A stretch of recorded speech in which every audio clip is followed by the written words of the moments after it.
তোমরা ভালো করে জানো যে সালমান খানের নামে কৃষ্ণসার হরিণ হত্যার মামলা রয়েছে এবং সালমান খান দীর্ঘ সময় ধরে বলে এসেছেন যে তিনি নির্দোষ।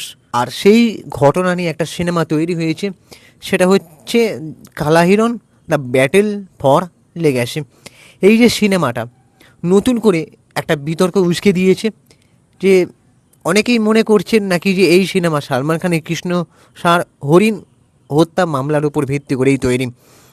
তবে এবার এই সিনেমা নিয়ে কথা বললেন যে অভিনেতা গোবিন্দ নামদেব। এই অভিনেতা গোবিন্দ নামদেবকে তোমরা অনেকেই চেনো, তিনি অনেক বিখ্যাত ছবি করেছেন। তিনি দাবি করছেন যে কথা বলে তাকে শুটিং করানো হয়েছিল, সিনেমাটা নাকি একেবারে অন্যভাবে প্রেজেন্ট করা হয়েছে। এই যে সিনেমাটা নিয়ে বিতর্ক হওয়ার কারণ আছে, কারণ ভাইজানের জীবনের কিছু অংশ দেখানো হয়েছে। এবার সেটা কতটা সত্যি বা কতটা সত্যি নয় সেটা তো আমরা যাচাই করিনি। তবে এই যে এই সিনেমাটার সঙ্গে সালমান খানের নাম জড়িয়ে গেছে এবং এটা নিয়ে আমরা বিভিন্নভাবে খবর দেখতে পাচ্ছি যে সালমান খান এই সিনেমাটা আসার পর উনি তিক্তই হয়েছেন, খুশি তো হননি কোনোভাবেই। যদিও সালমান খান মানে সবসময় এই মামলা যেটা চলছে, তিনি বারবার বলে এসেছেন যে ঘটনাটা নিয়ে তার মামলাটা এখনও বিচার ব্যবস্থার মধ্যে রয়েছে। তো এই সিনেমাটা আসার পর থেকে সবাই তো বলছে যে হরিণ হত্যা মামলার উপর ভিত্তি করেই তৈরি ভাইজানের। আর অভিনেতা গোবিন্দ নামদেব তিনি তো দাবি করছেন যে তাকে নাকি না বলে বোঝানো হয়েছে, ভুল বোঝানো হয়েছে। তো সদ্য দেওয়া একটি সাক্ষাৎকারে অভিনেতা গোবিন্দ নামদেব জানাচ্ছেন যে সালমান খান তার ভালো বন্ধু, কিন্তু তাকে এই সিনেমায় যা বলে অভিনয় করানো হয়েছিল সেটা নাকি একেবারেই সঠিক নয়। তিনি বলছেন যে সিনেমার ট্রেলার দেখেই অনেকে মনে করে নিয়েছেন এটাই আসল গল্প। তো কিন্তু ট্রেলারে যেভাবে ছবিটিকে দেখানো হয়েছে বিষয়টা একেবারেই তেমন নয়। ছবিটা মুক্তি পেলে তখনই আসল গল্প সবাই জানতে পারবেন। তিনি খোলাখুলি কথা বলেছেন এই বিষয়টা নিয়ে। অনেকেই মনে করছেন যে এই সিনেমার ট্রেলারটি দেখার পরে গোবিন্দ নামদেব বলেন যে ট্রেলার দেখার পরে আমি কেঁপে উঠেছিলাম, সঙ্গে বুঝতে পারলাম যে আমাকে যে কাজের জন্য শ্যুট করানো হয়েছিল বিষয়টা তার থেকে সম্পূর্ণ আলাদা। আমাদের কখনো জানানো হয়নি যে ছবিতে সালমান খানের মতো একটা চরিত্র তৈরি করে তাকে এই রকমভাবে নেতিবাচকভাবে দেখানো হবে। ট্রেলার দেখেই আমার মনে হয়েছিল যে আমাকে অন্ধকারে রেখে ব্যবহার করা হয়েছে। আমাকে যা বলা হয়েছিল এবং যা তৈরি করা হয়েছে তার মধ্যে আকাশ পাতাল পার্থক্য রয়েছে। এই কথাটি তিনি বলেন। কি বলার হয়েছিল, তিনি গোবিন্দ নামদেব বলেন যে তিনি সালমান খানকে নিজের বন্ধু মনে করেন, আর কাজেই সালমান খানকে খারাপভাবে দেখানো হয়েছে সেটা জানলে তিনি এই কাজে একেবারেই রাজি হতেন না।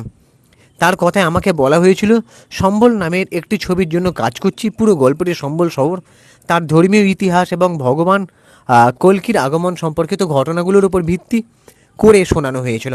আমাকে সেই ছবির শুটিং ভেবেই ডাকা হয়েছিল। আমি সেই বিশ্বাসে সেখানে পৌঁছেছিলাম। সেই সময় আমার বিন্দুমাত্র ধারণা ছিল না যে পরে গল্পটি সম্পূর্ণ অন্যদিকে মোড় নেবে। গোবিন্দ নামদেব বলেন পরবর্তীতে তাকে বলা হয়েছিল যে কালা হিরণ নামেরও একটি সিনেমা তৈরি হয়েছে। সালমান খানের নামে যে কৃষ্ণসার হত্যা মামলা রয়েছে সেই মামলায় আদালতের মধ্যে কি হয়েছে সেটাই দেখানো হবে। সেই ছবিতে একটি দীর্ঘ দৃশ্যতে অভিনয়ের কথা বলা হয় গোবিন্দ নামদেবকে। তাকে বলা হয়েছিল নতুন করে যোগ করা হবে না, শুধু সত্য ঘটনাটাই তুলে ধরা হবে। সেই কারণে রাজি হয়েছিলেন গোবিন্দ নামদেব।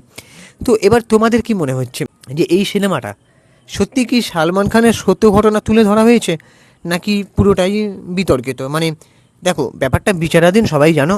আর কৃষ্ণসার হরিণ হত্যা মামলায় বারবার সালমান খানের নামে আদালতে মামলা জড়িয়েছে। সালমান খান বারবার নিজেকে নির্দোষ বলেছেন, কিন্তু এখনও সেটা মামলা চলছে। ঠিক আছে, আমরা যেটা নিউজ মিডিয়ার সূত্রে খবর জানতে পারছি যে এখনও বিষয়টার উপর মামলা মানে বিচারাধীন অবস্থায় রয়েছে এই মামলাটা।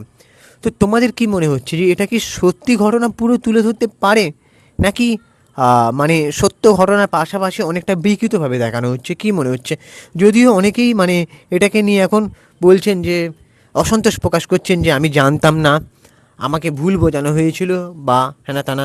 তো এবার তোমাদের কি মনে হয় যে ভাইজান কি শেষ পর্যন্ত সিনেমাটা আটকাতে পারবেন, নাকি শেষ পর্যন্ত সিনেমাটা রিলিজ হবে? কোনটা? তোমাদের মতামতটা অবশ্যই জানিও আমার ভিডিওর কমেন্ট বক্সে। আর আমাদের চ্যানেলটাকে সাবস্ক্রাইব করে দাও, ভিডিওটাকে লাইক দাও। আর হ্যাঁ, জানিও কালা হিরণের যে সংক্ষিপ্ত টিজার ট্রেলারটা তোমরা দেখলে সেটা কেমন লাগলো সেটা অবশ্যই জানো। আর যে চরিত্র অভিনয় করেছে সালমান খানের চরিত্রটা, তাকে কি সালমান খানের বেশে মনে হচ্ছে, পুরোটা সালমান খান লাগছে, কি মনে হচ্ছে সেটা অবশ্যই জানাও। আর আমাদের ভিডিওটা লাইক করো, সাবস্ক্রাইব করো। আমি ইনস্টাগ্রামে রয়েছি সুপ্রিয় কৌশলী সিনেমেডি, ওখানে গিয়ে ফলো করে দাও। চলো টাটা, দেখা হচ্ছে পরে ভিডিওতে।